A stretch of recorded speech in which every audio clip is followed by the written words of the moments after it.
আসসালামু আলাইকুম সবাইকে। লিপিস কুকিং স্টুডিও থেকে আপনাদের সবাইকে স্বাগতম জানাচ্ছি আজকে সুন্দর একটা ভিডিও ব্লগ দেখার জন্য। বেরেস্তা করার জন্য আমি কিছু পেঁয়াজ কুচি করে নিয়েছি। আজকের রেসিপিটা হবে হচ্ছে কিভাবে আপনারা সুন্দর পারফেক্টলি মুচমুচে বেরেস্তা বানাতে পারবেন। তেল দিয়ে দিয়েছি, তেলটা যখন গরম হয়ে এসেছে তখন আমি পেঁয়াজ কুচিগুলো দিয়ে দিচ্ছি।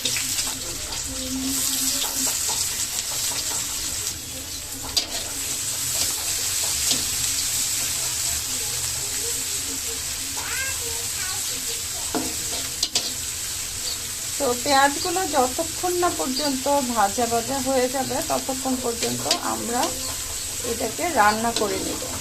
আর আমি পেঁয়াজ বেরেস্তার মধ্যে একটা টিপস অ্যাপ্লাই করি, সেটাও আপনাদের সাথে আজকে শেয়ার করব। আমাদের ভিডিওটি আপনার কেমন লাগছে অবশ্যই কমেন্ট করতে ভুলবেন না। যারা আমার পেঁয়াজ বেরেস্তার ভিডিওটা দেখছেন তাদেরকে বলবো আমার চ্যানেলে অনেক নতুন নতুন এবং সুন্দর সুন্দর রেসিপি আছে, চাইলে আপনারা আমার চ্যানেলটা ভিজিট করতে পারেন এবং বাকি রেসিপিগুলোও দেখতে পারেন। আজকে পেঁয়াজ বেরেস্তাটা করছি আমি কালাভুনা রান্না করার জন্য। সো আমার কালাভুনাটা তো ভীষণই মজা হয়।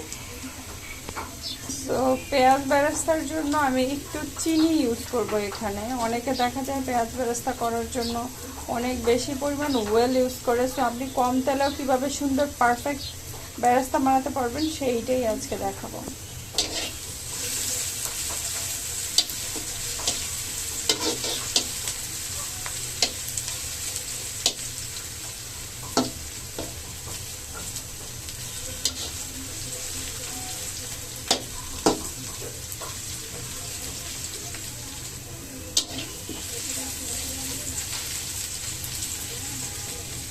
দেখতে পাচ্ছেন আপনারা অলরেডি লালচে হয়ে আসতেছে।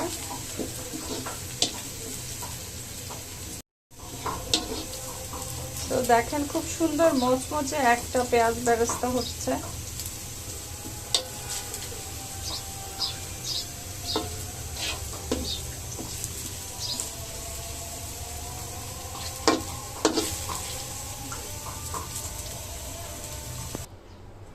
সো দেখেন পেঁয়াজ বেরেস্তা already done.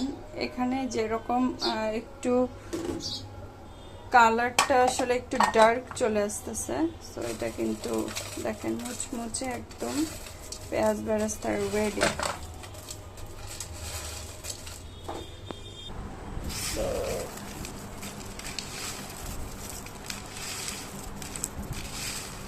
Thanks for watching my video. এটা হচ্ছে ঝরঝরা ফাইনাল বেরেস্তার লুক।